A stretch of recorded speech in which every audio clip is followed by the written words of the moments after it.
Yo, what's up legends?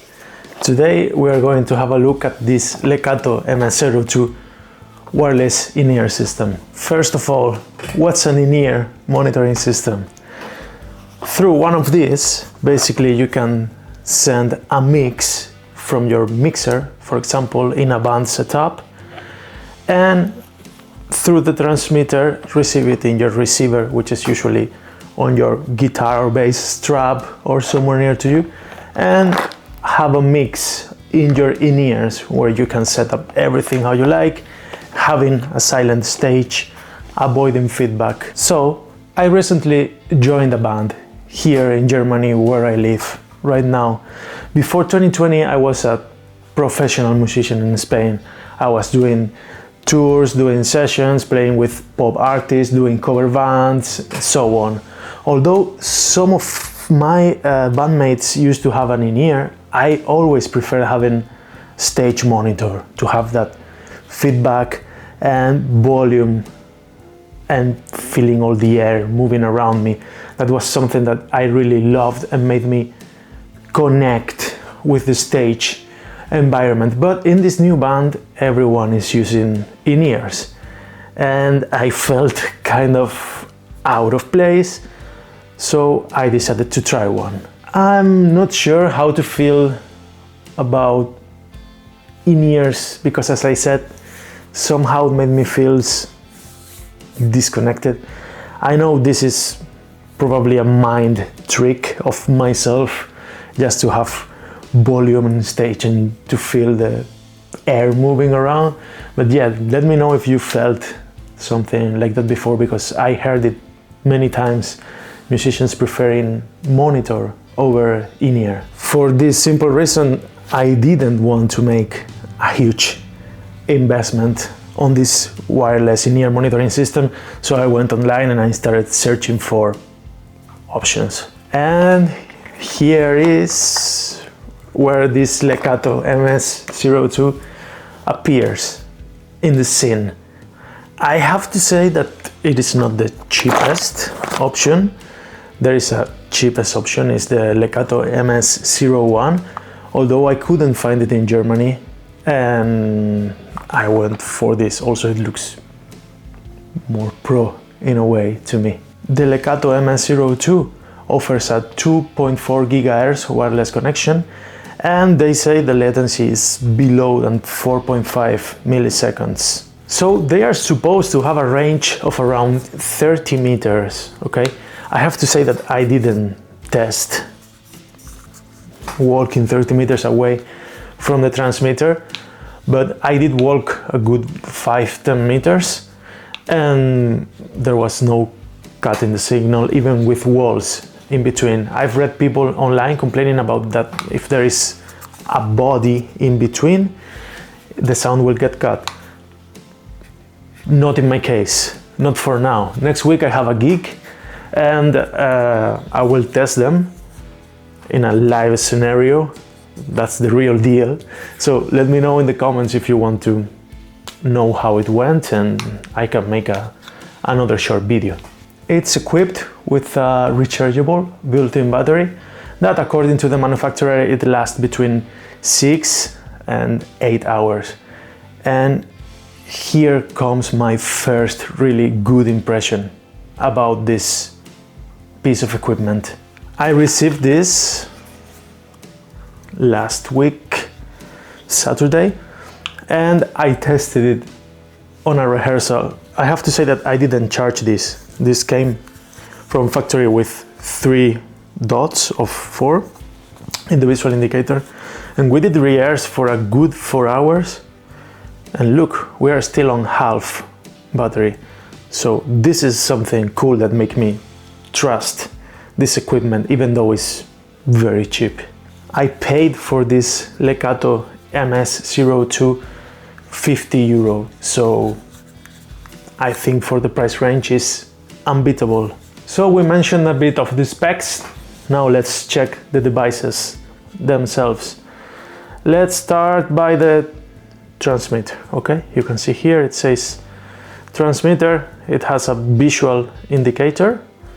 Let me turn it off. There we go. So this is the transmitter.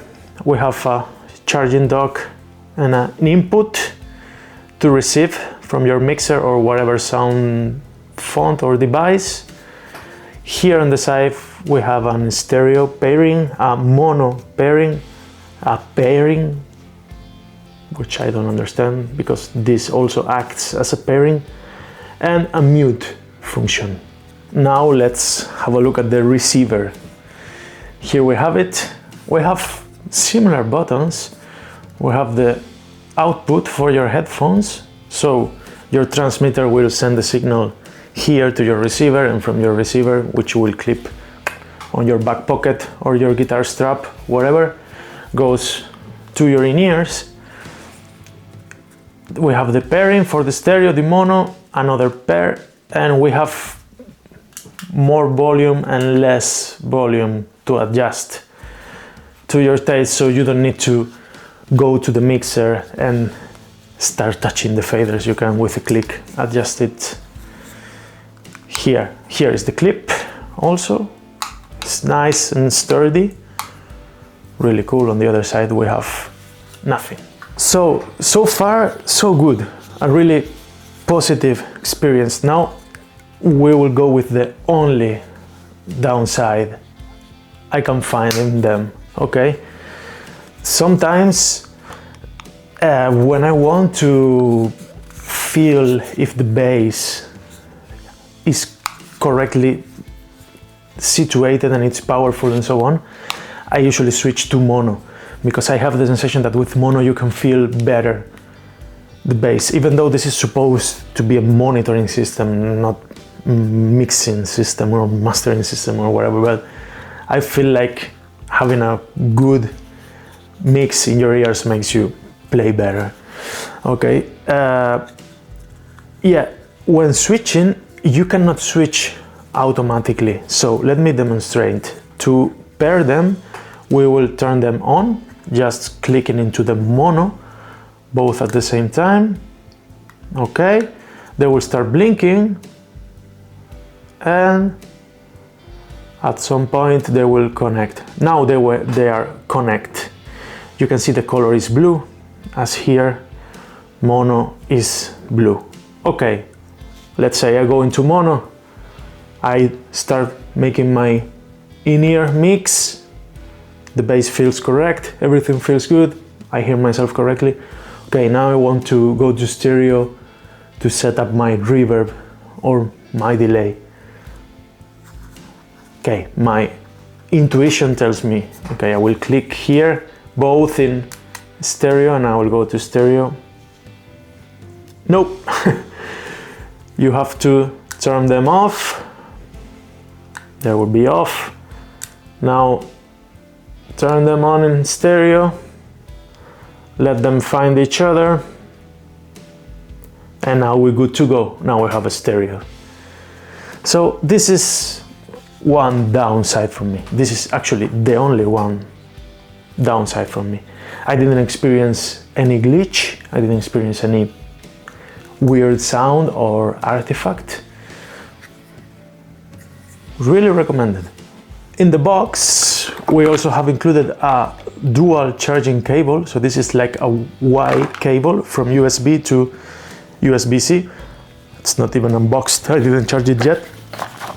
And we find two mini jack cables and also a jack connector. That's all is included, and also a little manual with quick instructions. That's all that was included in the box. So, is this a pro in-ear system? No, it's not by any means, but for someone like me that was not so familiar and wanted to test the waters, I think this is awesome, and I plan on keeping it forever as my B in-ear monitoring system. At some point I will get a better system, but this is functional. It works, lets you monitor yourself, have your own mix. It's great, no glitches, good coverage in the instance for now, no interferences. So I would, if you manage to get one for $50 like I managed, I'd recommend going for one and trying the in-ear system by yourself. Maybe you like it better than your monitors. Maybe I will change my mind in the next few months. We'll see. We'll keep you updated. Anyway, thank you very much for watching this video. I hope this review helped you, and be sure to subscribe and drop a like and all those things that we like to ask. Ciao, take care.